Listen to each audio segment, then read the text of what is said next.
Bonjour à tous. Bon, comme d'hab, j'avais prévu de parler d'autre chose, puis j'ai récolté 2 ou 3 nouvelles intéressantes qui vont prendre la priorité. Aujourd'hui, on va parler d'une news qui au premier abord prête à sourire, mais qui en réalité cache quelque chose de beaucoup plus pervers et de beaucoup plus grave. Oui. Oui, on va en parler de manière légère et humoristique. Enfin, on va essayer.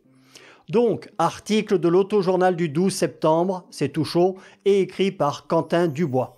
Voiture électrique, ce pays interdit déjà totalement la voiture thermique. Un pays dans le monde a dit stop à la voiture thermique. Problème, les infrastructures pour la voiture électrique ne sont pas prêtes. Bon, si ça peut les rassurer, chez nous non plus. Et en Allemagne, les voitures à piles fonctionnent au charbon. Vive l'écologie! Page 2, les autorités européennes visent 2035 pour interdire les voitures thermiques, tandis que l'Éthiopie a déjà interdit leur importation. Alors, on le sait, tous les constructeurs européens sont vent debout et ça ne sera pas pour 2035 chez nous. Ils vont reculer l'échéance d'au moins 5 ans et d'ici là, il passera beaucoup d'eau sous les ponts et le thermique retrouvera sa place. L'Éthiopie, 123 millions d'habitants quand même, a pris cette décision pour réduire sa dépendance au pétrole malgré des infrastructures de recharge électrique insuffisantes. Effectivement, on va le voir un peu plus loin, il y a plus de bornes de recharge dans ma ville que dans toute l'Éthiopie. La transition en Éthiopie met en lumière les défis de la mobilité électrique sans infrastructure adéquate. Autrement dit, dans un langage plus clair, la débilité profonde de cette idéologie ridicule. Ensuite, ils nous disent que les autorités essayent de réduire drastiquement l'usage de la voiture thermique.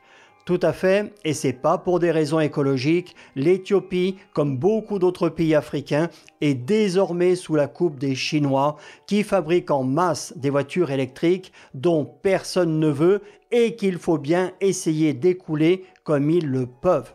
Donc, et c'est pas nouveau, nous on l'a fait pendant des siècles. En Afrique, comme en Occident, on corrompt les dirigeants.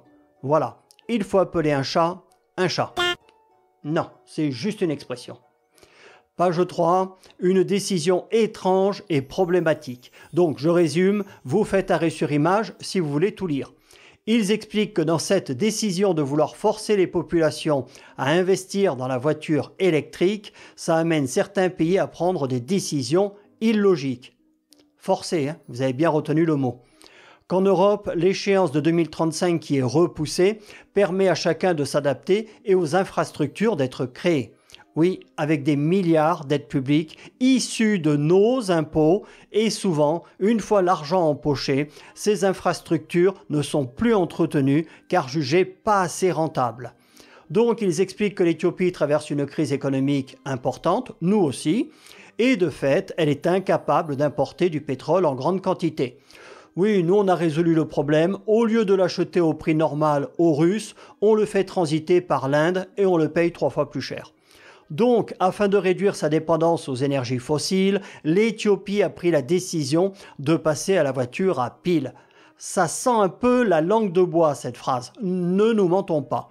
Page suivante, d'après le journal Le Monde, il n'y aurait qu'une seule borne de recharge publique dans le pays, information contredite par le média Rest of the World, d'après lequel il en existerait une 50aine pour 100 000 voitures électriques en circulation actuellement. C'est ce que je vous disais, il y en a moins dans tout le pays que dans ma ville de 50 000 habitants et en plus, chez eux, la moitié de la population n'a pas accès à l'électricité. Les pannes sont légion, le réseau est totalement obsolète et ils expliquent que vouloir sortir de la capitale Addis Abeba en voiture à piles semble très difficile, voire impossible. Et 50 bornes pour 100 000 bagnoles, je t'explique pas la file d'attente qu'il doit y avoir pour faire le plein. Et pourtant, le gouvernement veut qu'il y en ait 440 000 d'ici à 2030. Alors ça, pour moi, c'est de la poudre aux yeux. Dans ces pays, la moitié des voitures roulent sans immatriculation ni assurance et arrivent des pays voisins ou d'Europe. Ce sont souvent de véritables épaves roulantes et s'ils mettaient en place de vraies mesures restrictives, le peuple se soulèverait et les coups d'État chez eux, c'est légion courante. Donc, je pense qu'ils n'ont pas intérêt à faire trop de zèle au niveau du gouvernement et que cette décision n'a été prise que sous la pression des Chinois et parce qu'il y avait de juteux pots de vin à la clé. Salut à tous. Dis au revoir le chat. Très bien. Voilà. T'es un chat bien élevé.